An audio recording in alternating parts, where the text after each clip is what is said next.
All right.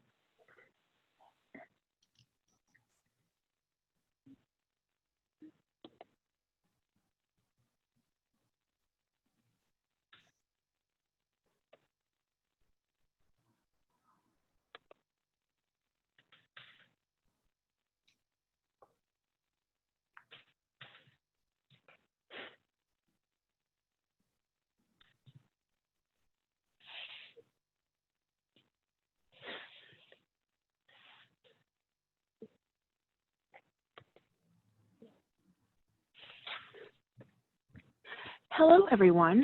Thank you for joining us for the Accessibility Strategies for Historic House Museums. Today's presentation is a cultural access webinar of the VSA International Network webinar series, which comes to you from the John F. Kennedy Center for the Performing Arts and addresses topics related to arts, accessibility, education, and disability. My name is Nicole Smith, the Assistant Manager of VSA membership here at the center, and I will be your webinar today.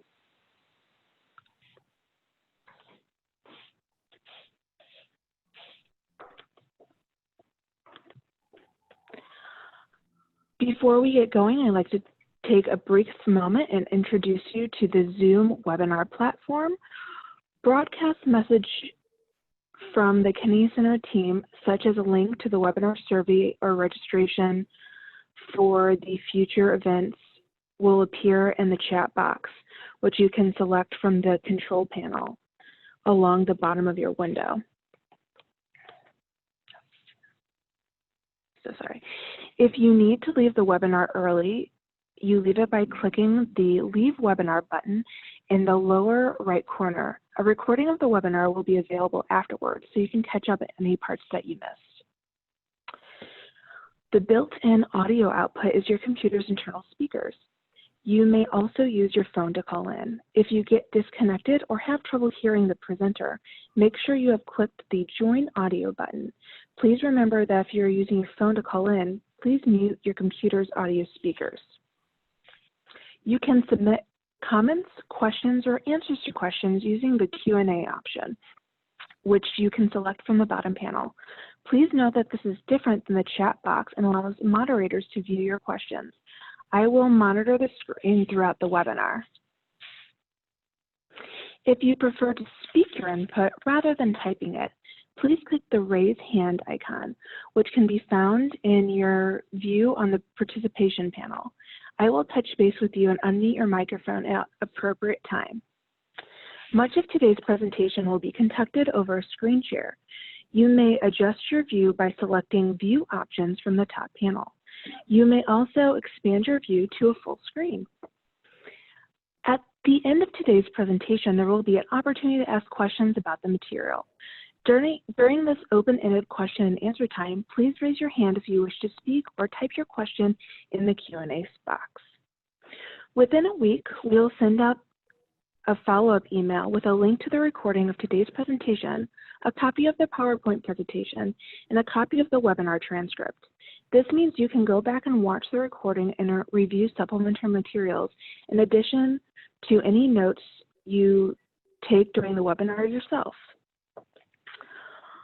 Our March VSA International Network webinars will be Early Childhood Music for Students with Special Needs, which takes place on Wednesday, March 11th at 3 p.m. Eastern, and Cultural and Linguistic Diversity and Accessibility Services Beyond Translating Materials, which will take place on Thursday, March 19th at 3 p.m. Eastern Time. If you are on social media, I invite you to connect with us using the hashtag VSA Webinar. On Facebook, we are VSA International, and on Twitter, we are VSA INTL. We would love to engage with you. And with that, I will hand it over to today's presenter, Ellysheva. Thanks, Nicole.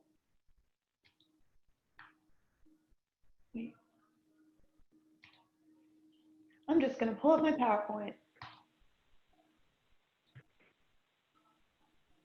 Great.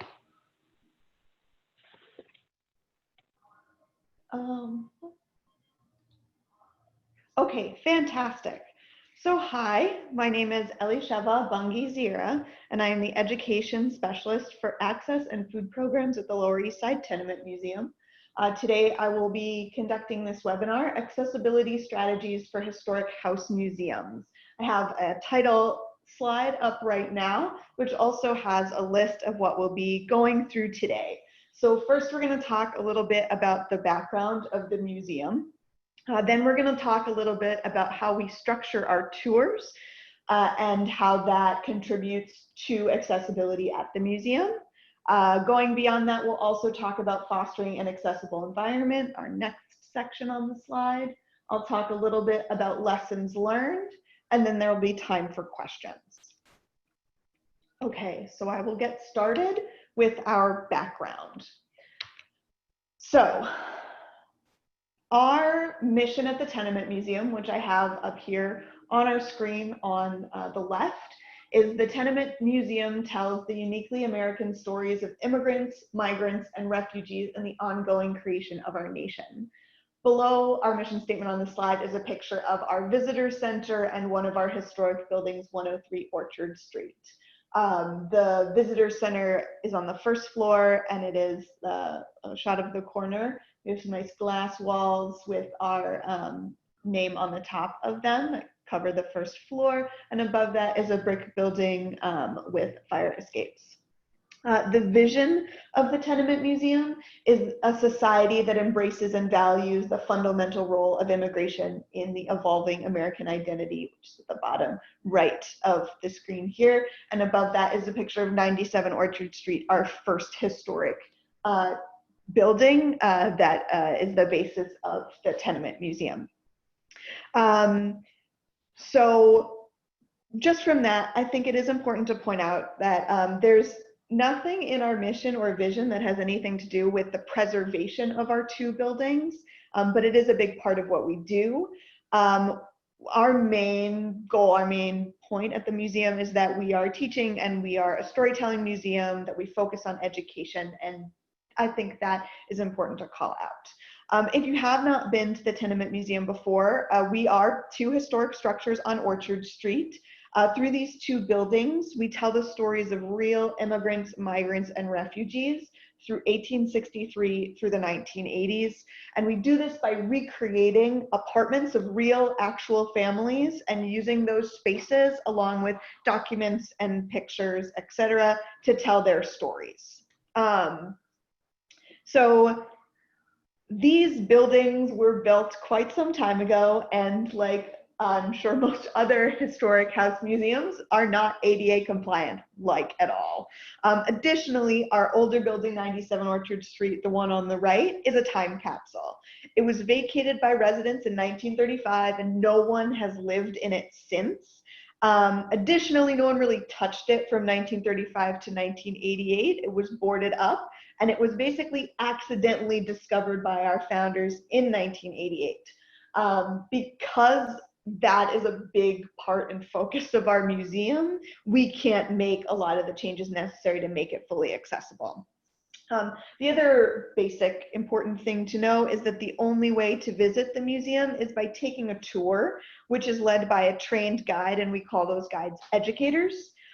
Each of our tours covers a different floor and a different time period. There is nothing in the museum that is 100% self-guided. So those are the backgrounds, those are the basics. I'm gonna now tell you a little bit about kind of the accessibility side of our story. So it begins fairly early. As I said, our founders discovered the building as a time capsule in 1988, and they already had the idea that they wanted to create a tenement museum, but they weren't sure where. But once they found the building, they started the work. The museum itself opened in 1992. Between 1988 and 1992, the Americans with Disabilities Act was passed. When I talked to one of the founders, pictured here, Ruth Abram, she said that I had always kind of guessed or made the assumption that because of the timing, because of when the museum was opened and discovered, that the Americans with Disabilities Act played a big role in kind of making sure that accessibility was considered from the earliest days of the museum. And when I talked to Ruth about that, she did say that the legislation was influential to their early development. But she really emphasized that the main reason accessibility has had a place in the museum since the early days was because their goal was to create a museum for everyone, to make truly public history about regular everyday people for regular everyday people, and that includes everybody. However, we still, even from the early days, had a lot of barriers to creating accessibility. Most of the growth in accessibility for us has come to the museum in more recently developed exhibits. So I have a slide here that says accessibility growth, and I'm going to go through the recent growth that we've had. So first, in 2008, we added a tour called Irish Outsiders, and that included an induction loop for audio, for some audiovisual portions of that tour. In 2012, we added an exhibit and tour called Shop Life. This takes place on the basement floor of 97 Orchard Street, and we included a platform lift for wheelchair accessibility. We have a lift that goes from sidewalk level to basement level. So this is our first wheelchair accessible tour that goes into our building. The tour also includes induction loops, or an induction loop, self-guided digital interactive driven by Universal Design for Learning. We have seating for visitors built into the space. It's really helpful. The other thing that happened in 2012 is we got a purpose-built visitor center rather than something we were renting. It's something we were able to design for our needs.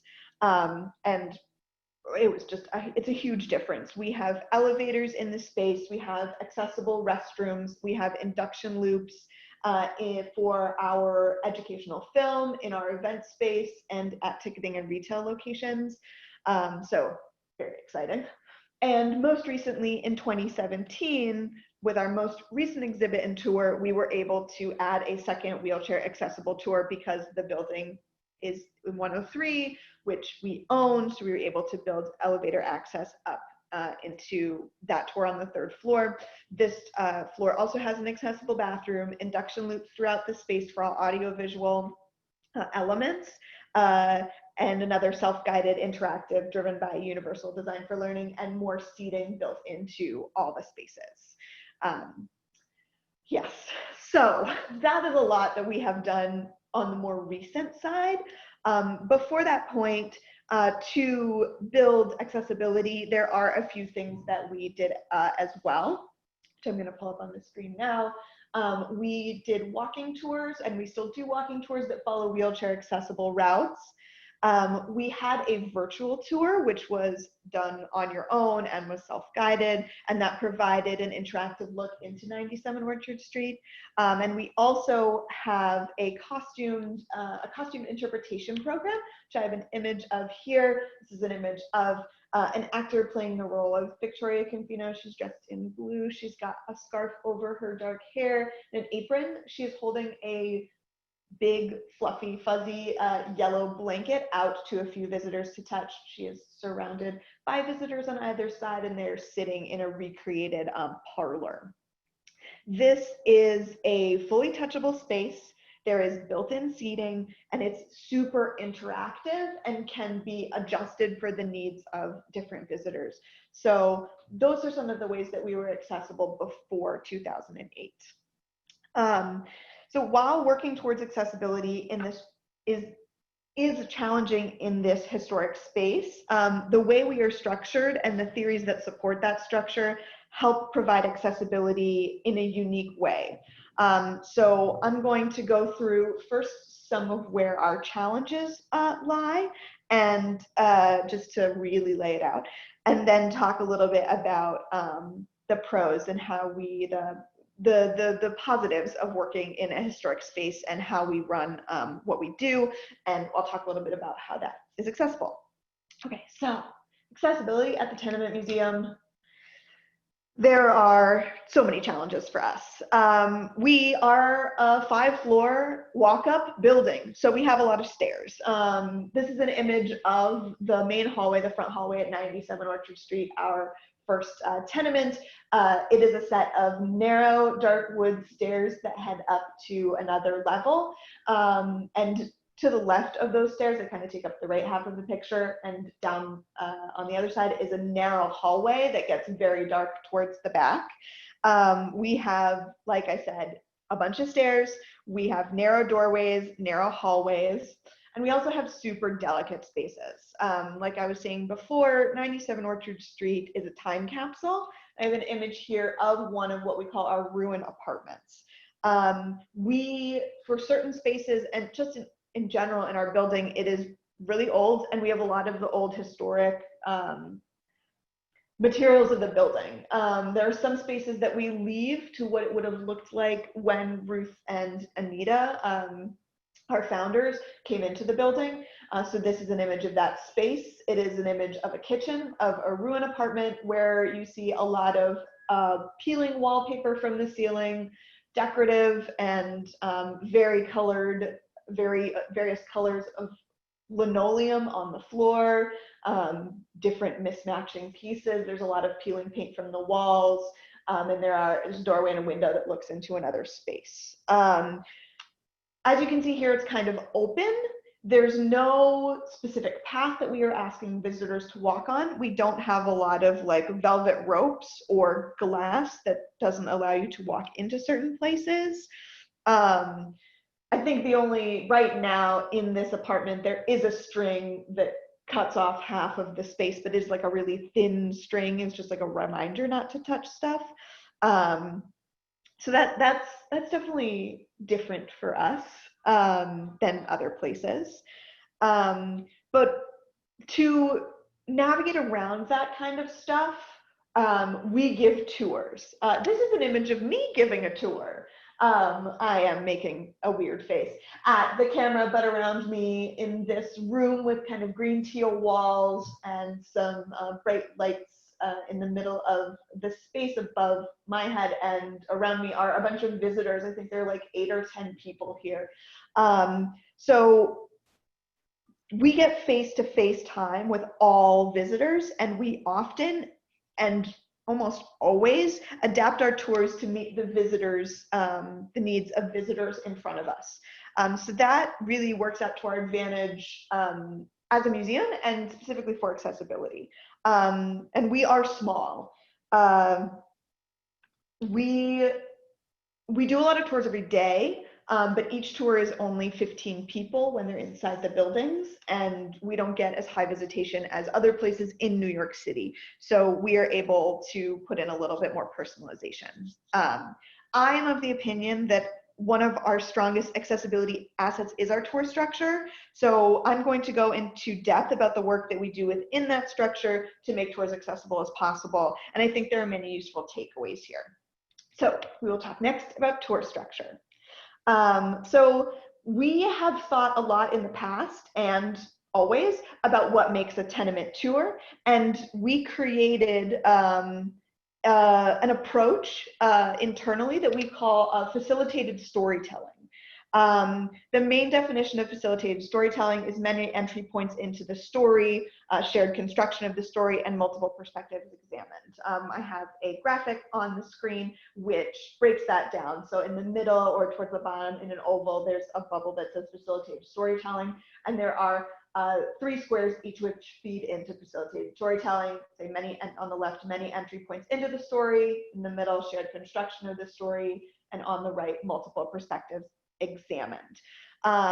Facilitated storytelling requires the educator to use their command of content to curate information based on their assessment of the group in order to create a supportive environment where everyone can be a part of the interpretive process.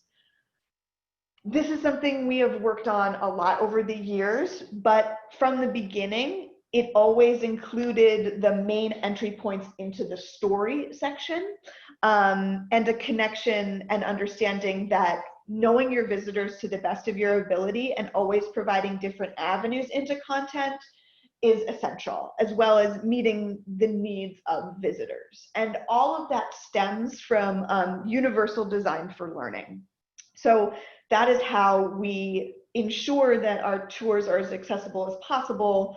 And with that, there are a few things we do. So universal design for learning comes from an organization called CAST. And I have a definition here on the screen of universal design for learning.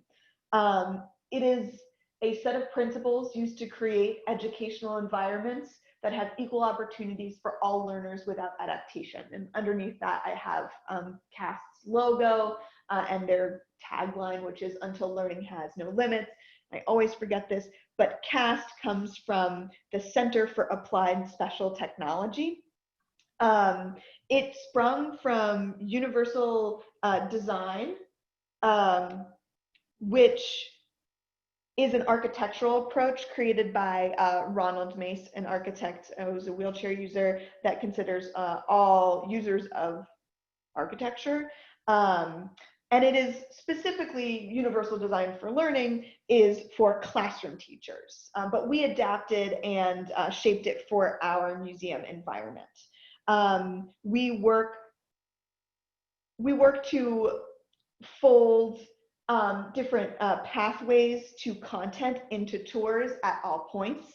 And we teach educators to recognize that there are many ways to learn and be comfortable in a learning environment, and to incorporate that into the way they create their tours by varying how we present information, how we invite input, and to ensure that everybody is comfortable. As I said, we teach educators universal design for learning because it wouldn't mean anything if we didn't spread it beyond the creation of facilitated storytelling and the thought behind tour content, materials, and everything else. We try our best to be clear about why we do what we do, both for visitors and for staff. So we do a lot of training. Training is so essential to, in my opinion, to accessibility work at a historic house museum. So I'm going to talk a little bit about training. So we specifically and actively teach universal design for learning hand in hand with accessibility. We have 70 part-time educators who give tours. It's a lot. They are tasked with creating their own interpretations of our content, and they are heavily trained and immersed in accessibility from the beginning. In their first year, they have 4 access or universal design for learning focused trainings, and I have a list of them up here on the slide. The first tour that they get, which is, the first training that they get is an access orientation during the first 2 weeks of employment when they're getting onboarded to the museum. The next training they do is called Language of Storytelling, which is basically how we can use words to create accessible environments for learning. We cover mostly verbal description and what we call simple and direct language. And then we do a particular universal design for learning training where we spell it out, we give the theory as well as how we've adapted universal design for learning. And then the last training that an educator gets in their first full year is an access review training. We review all the things that we had done before, and we include more specific information about how we support specific audiences. I find that the review training is super helpful because a year is a long time and people need reminders and refreshers to ensure that information becomes part of their experience. In a sense, all of these trainings are universal design for learning, or at least the Tenement Museum version of it. It is really a part and parcel of learning to give tours. In addition to giving educators the knowledge about universal design for learning and creating accessible tours, there are also things on tours that we provide to educators that help them tell their stories and help incorporate universal design for learning into their tours. So I'm going to talk a little bit about some of the multimodal tour elements that we have. I have images of a couple of different things on the screen, and I will describe them in just a minute. But we believe that our stories and tours are stronger when we provide a variety of sources and a variety of types of sources and encourage visitors to engage with them in a lot of different ways. So we find ways to incorporate handling objects, and I have a couple of those on the screen, starting on the left and the top left.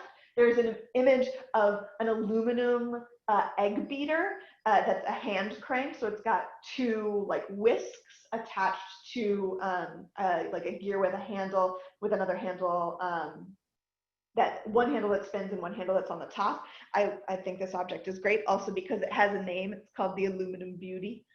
To the right of that, there is an image of a roller skate. It is a flat surface on which you would put your foot in a shoe. And there are two sets of red wheels below that, and there are little places on the top of the skate that come up that you like strap around your ankle. There's another row below that, and there's one more handling object in that row, and that is a coal iron, which is a kind of triangle iron that is fairly tall, about 4 inches or so, and it has a lid that lifts up with a handle, and inside you would put coal. So all of those things really help to make our stories come to life.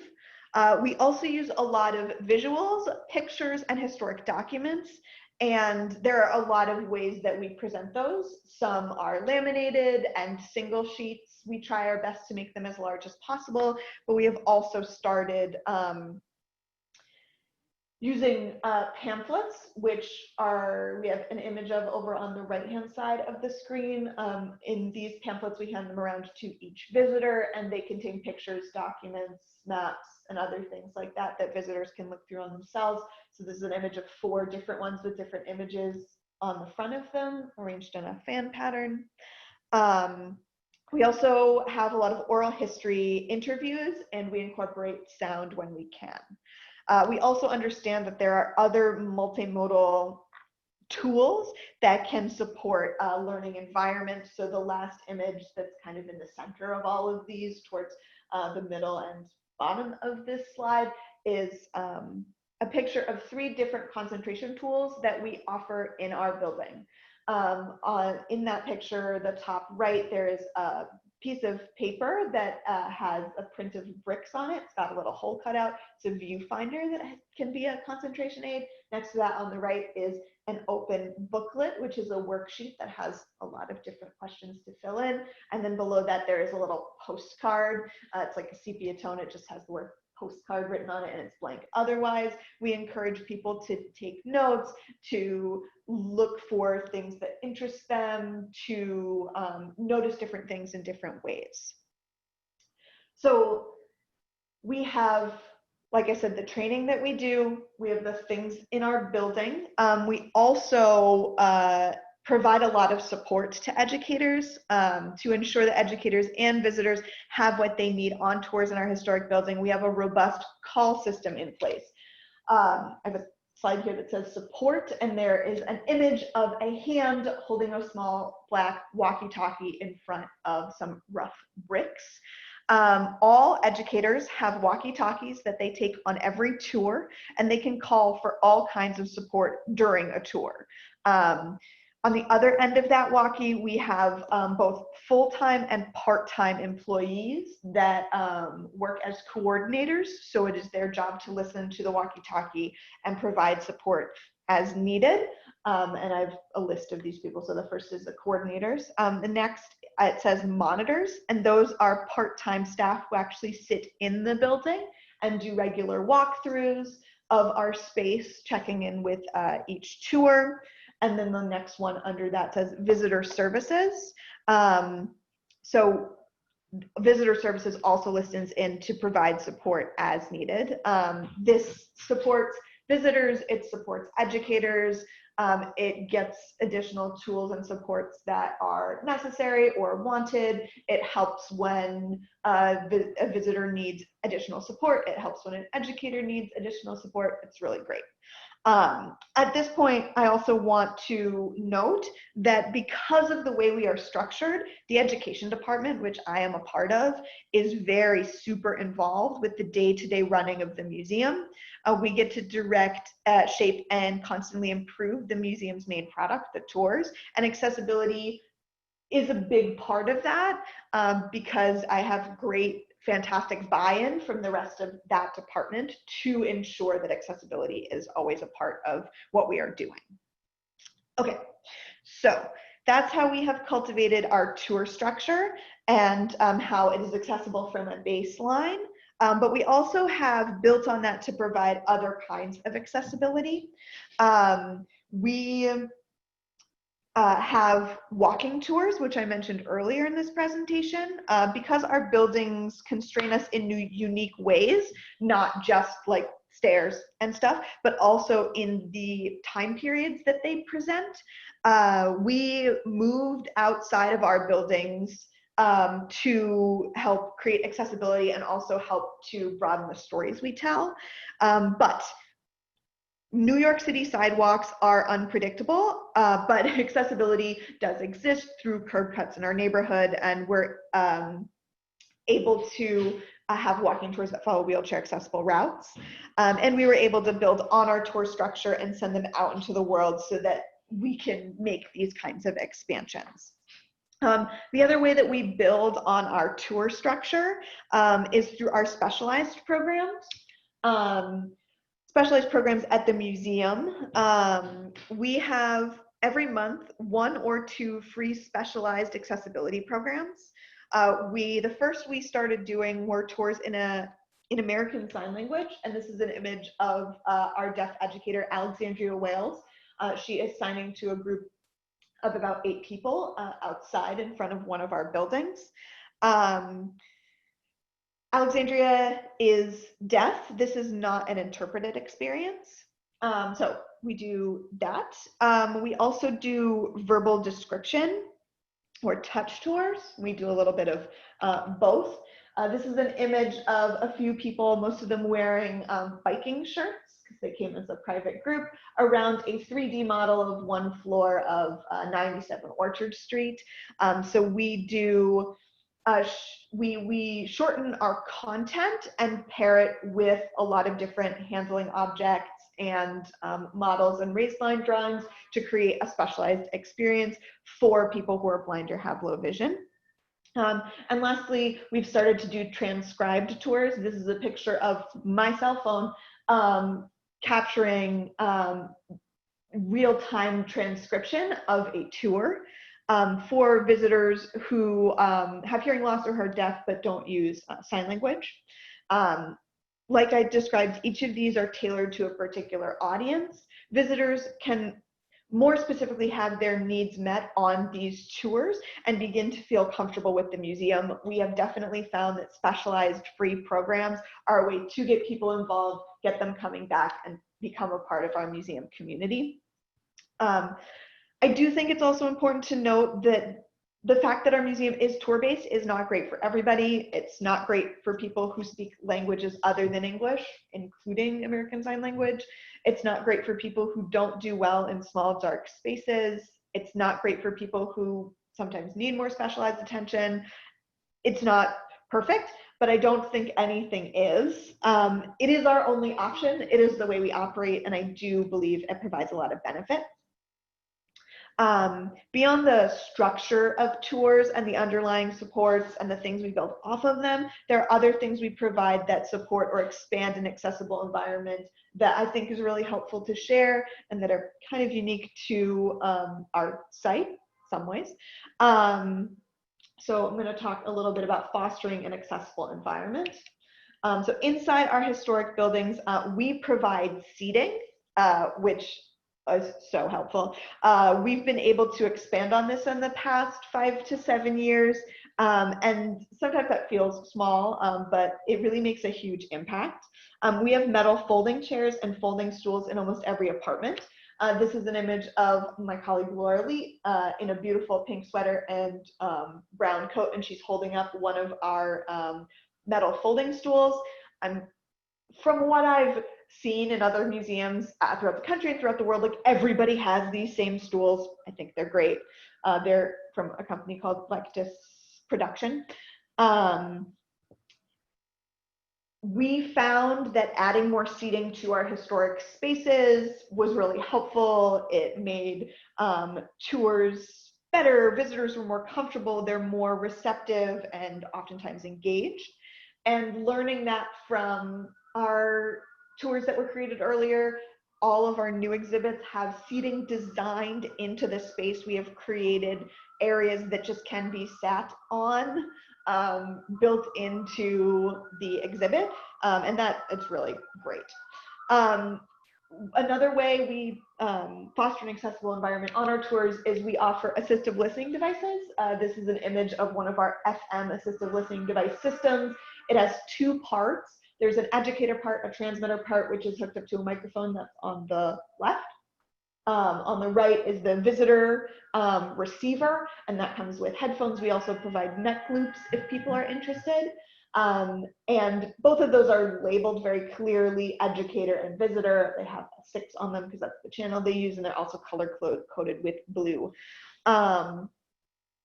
We also have that completely touchable interactive tour that I was telling you about before, Victoria Confino. This is the same image as before, an actor playing the role of Victoria. She's got a blue scarf over her hair, just holding up that blanket for visitors to touch. It is an alternative choice to the way we generally do tours, which is a conversation between visitors and the educator. This is structured differently. There is role play involved. It is super interactive. There's so many things you can touch and experience and smell in just a different way. And it is an experience that is regularly and publicly available. So there's a choice there. You can pick what works best for you. And it's really great for so many audiences. The last thing we do to foster an accessible environment is to have alternatives to some of our interactive tech. A lot of our new exhibits include interactive tech. So there are 2 recent exhibits that have included this, which is Shop Life and Under One Roof. And I've just pulled up 2 images on the screen of our alternatives to those tech environments, because we understand that those aren't the best for everyone. So for Shop Life, we have, which is all the way on the right, we have a talking tactile book with a smart pen. We have raised images, braille, and text in that, and it works with a pen that reads or describes what you select from that. We have an image of that. And then the other thing we have is a companion website to another interactive tech experience that that we have added in our Under One Roof tour, and this is a website that takes you through different parts of that, and it is shown in this picture on an iPad with headphones attached. Okay, the other thing that we are able to do within our historic space, kind of technically, is that we are small. I talked already about our visitation is smaller than maybe some other large New York museums. We have a small campus. It's just 3 buildings, 1 being all for staff. We also have a fairly small staff in comparison to some places. We have 150 to 175 people, and that can be really hard with the volume of what we do, but it also allows us to do some pretty great stuff. First, we have a contact point. It makes sense for my direct information to be on the website in multiple places. Like my email address and phone number are so many different places on our museum's website. And it means that I get emails and calls that have nothing to do with accessibility, but I'm available for conversations and direct support, which I think really does make a difference. We can also be flexible because we are small. If somebody has a particular need that is not filled by what we offer like publicly, we can work with them to figure out something that does. And in that same vein, we can also experiment. We're small, we can try something new with a couple of visitors. For example, last year, or maybe it was 2 years ago, not sure anymore, I worked with our IT department, which is a department of 2 people, to do a speech-to-text tour using machine learning AI tools from Microsoft and equipment we already had on hand. I haven't done anything more with that quite yet, but it is really neat to know that that is an option that we can look into. And we were able to offer it to one visitor who really enjoyed it, and it was really neat. And I think it's I don't know if it goes without saying, but I want to point out again that all of this is possible because I am a semi-dedicated accessibility staff person. And I don't mean that I'm like only kind of dedicated to access. I'm very committed to accessibility, but I also do a lot of other work at the Tenement Museum. My full title is Education Specialist for Access and Food Programs. So there's a whole other thing that I do. So that's what we do on site to support an accessible environment. There are also a few things that we have that support our accessible environment that aren't quite on site. So outside of our historic buildings, we have a really detailed website. I have put 2 links up on this presentation. On the left, on the top, there is a link to our accessibility page. And underneath that, there's a link to one of our tour pages. We put as much information as we can out into the world. Our museum is challenging. It is different from other places, and there's no way, and it's not fully accessible. And there's no way around that 100%, but we don't sugarcoat it. We don't like try to hide it. We do our very best to put information on our website in multiple ways so that there are a lot of opportunities for people to find out detailed accessibility information.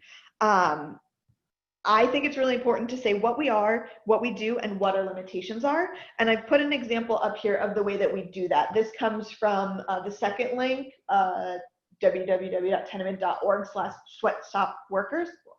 And there's accessibility information for each tour on each page. And this is I've a screenshot of the accessibility information for that Sweatshop Workers tour page, which I'm going to read to you.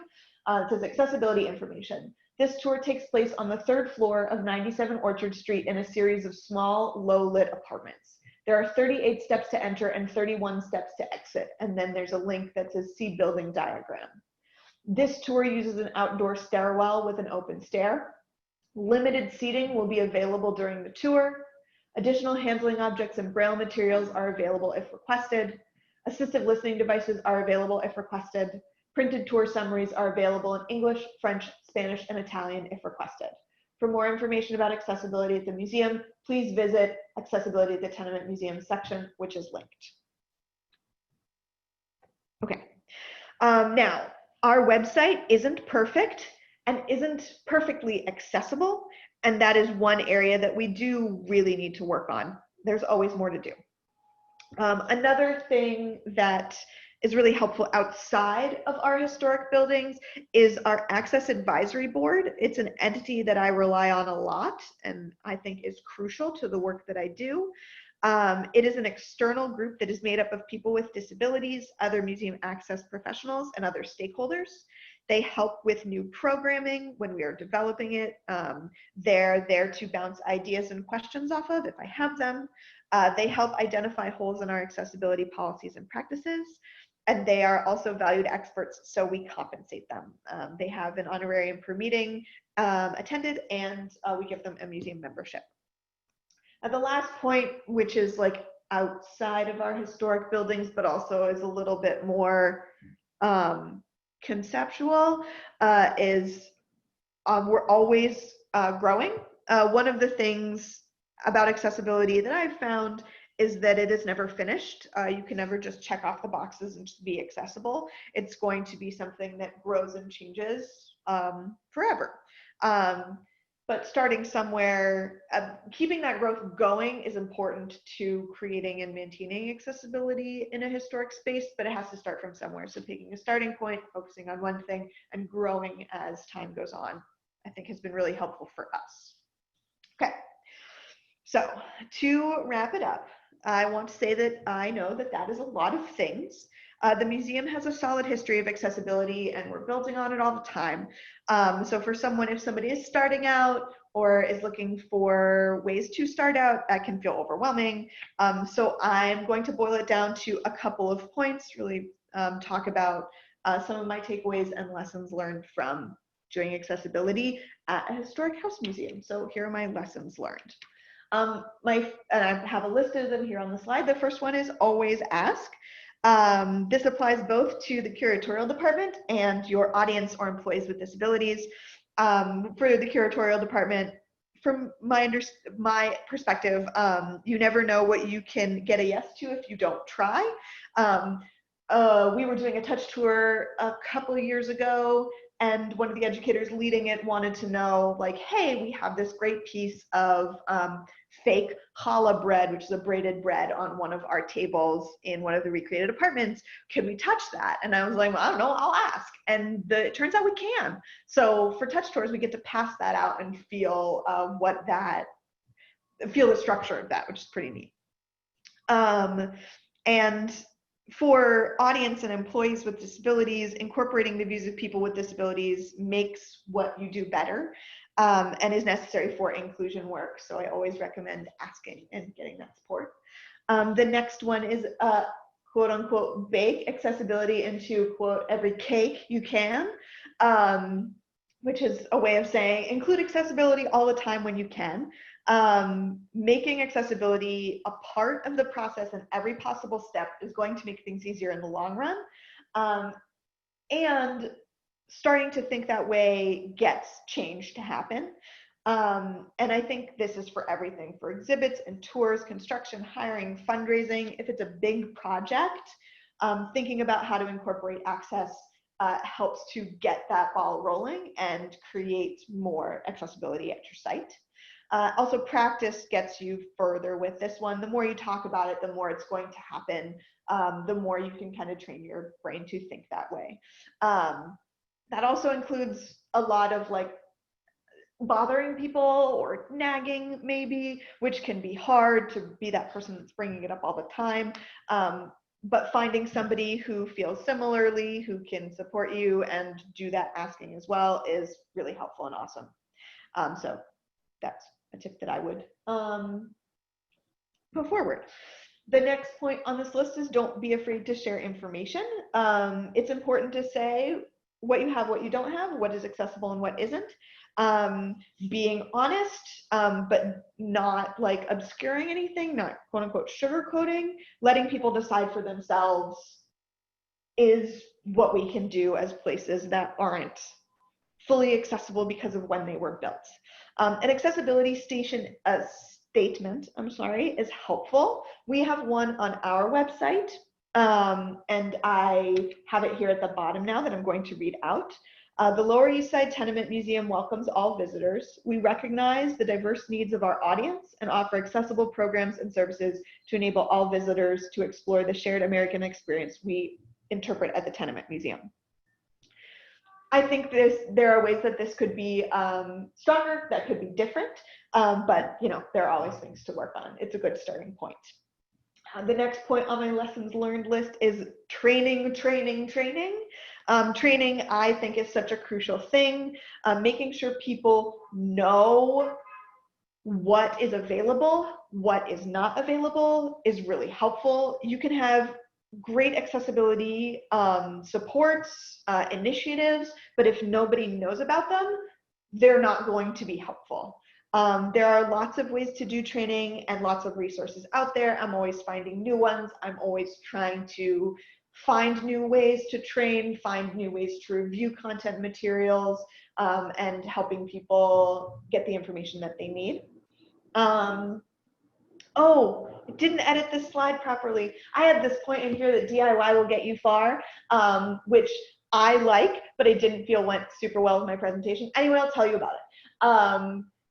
If you don't have exactly what you need, like the best professional thing, you can always make it yourself.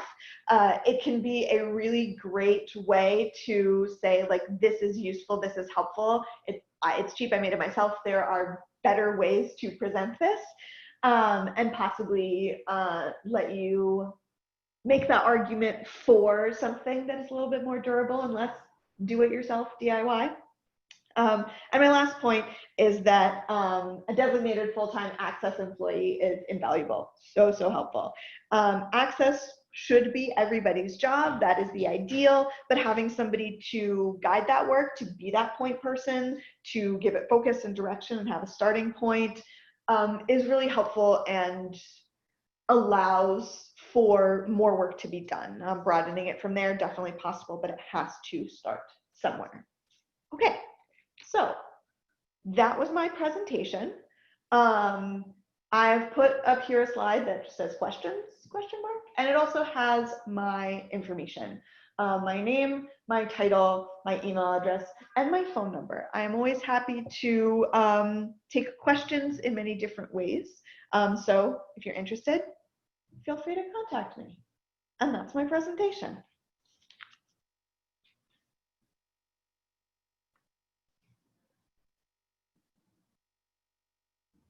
Nicole. There we go. Excellent. Hello, everyone. Thank you so much for being part of our webinar today. We've reached the Q&A answer portion of our webinar. If you haven't already, now is the time to enter your questions or raise your hand if you want to voice your question. And I will get started right now because we have one that's already going. The first question we have is, being a historical house museum is challenging to be accessible, as you said in your whole presentation, and I know that the museum costs to go to. Have you ever thought about having an online tour that people could access and potentially pay for as a way to be accessible for folks that may have mobility issues that can't come to your space at all, and or people that are not in your same city? Yes.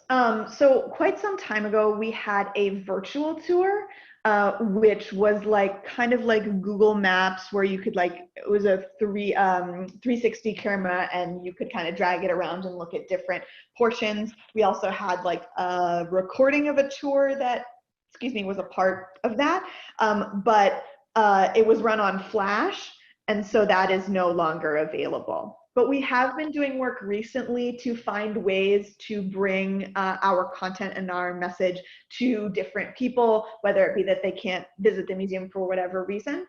Right now, we are working particularly with distance learning, and I think that'll have a lot of really interesting applications moving forward. We're going to start it out with school programs, but I think there are lots of interesting ways that we'll be able to do that in the future. Also, as we continue into the future, I am hoping that we can do a little bit more of those virtual things. Right now, one of the things that makes that challenging for us is internet capabilities in our historic buildings, which not just internet capabilities, but 97 Orchard Street has some really interesting electrical designs, let's just say. We are embarking shortly on a preservation project for 97 Orchard Street that within that plan, we've tried to work in some things that are going to set us up for future accessibility, including more Wi-Fi and internet connectivity, better electrical systems, so that we can support that in the future. I really hope that we get there one day. Oh, we also have a Google Expedition of the Tenement Museum. So if you have an Android tablet and an Android phone, you can go and visit the museum through virtual reality.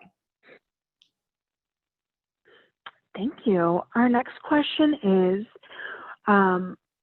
when people sign up for tours, how do they identify that they have a disability / have to request something through an online ticket purchase? Do you have questions throughout that purchase of those tickets, or do they have to then reach out to a staff, which is a second step? So there are a couple of ways we do this. First, we encourage specifically visitors with mobility concerns to call us to reserve tickets. You can reserve tickets on our website, but we request that people with mobility concerns call us to let us know. Our spaces are still small, so we do some kind of a couple of internal things to make sure that everybody is comfortable in that space, specifically when somebody uses a mobility device on one of our wheelchair accessible tours. So that's one thing that we do. And yes, it is a second step to request additional supports if necessary. But the way I generally, because our museum is quite complicated, what I find is that people call us first or call me first and ask about accessibility to the museum, and then I'm able to talk them through the experience, tell them what they need to do, what I will do, and how that will go from there. That is also why some of the things that we have that produce a more accessible environment are offered on all tours. Assistive listening devices are offered on every single tour that we do. Educators are trained to offer them to all groups anytime. So that is something that can be incorporated on the tour. We also have handling objects on every tour, and I try to train staff to offer additional handling objects and braille material to visitors more often, but that's definitely something that we need to work a bit more on. Great, thank you. Our next question is, you said that the education staff, visual experience staff, and volunteers are trained on multiple things, including accessibility, but do all staff of the Tenement Museum have accessibility training? They do not. I would love nothing more than for everybody to be trained on accessibility. But the people on staff that get trained on accessibility consistently are our front-facing staff. So educators who lead tours and people who work in the visitor center. Anytime somebody is trained on a tour and they are going to be interfacing with visitors, even if they're from different departments, because it is an option for people from different departments to also lead tours. It helps us so much, especially during busy seasons. But before they can actually ever go into the building, they get at least one accessibility training. We're looking at ways that we can expand accessibility training to cover more of our institution. Definitely another place to grow. Okay. Well, at the moment, we don't have any more questions, so I'm going to move to our very last slide, which is thanking you all for joining us today. For questions and comments about the webinar itself, or about the webinars in general, please reach out to me. I can be reached at vsainfo@kennedycenter.org or by phone at 202-416-8727. And again, thank you for joining us, and I hope you have a wonderful day.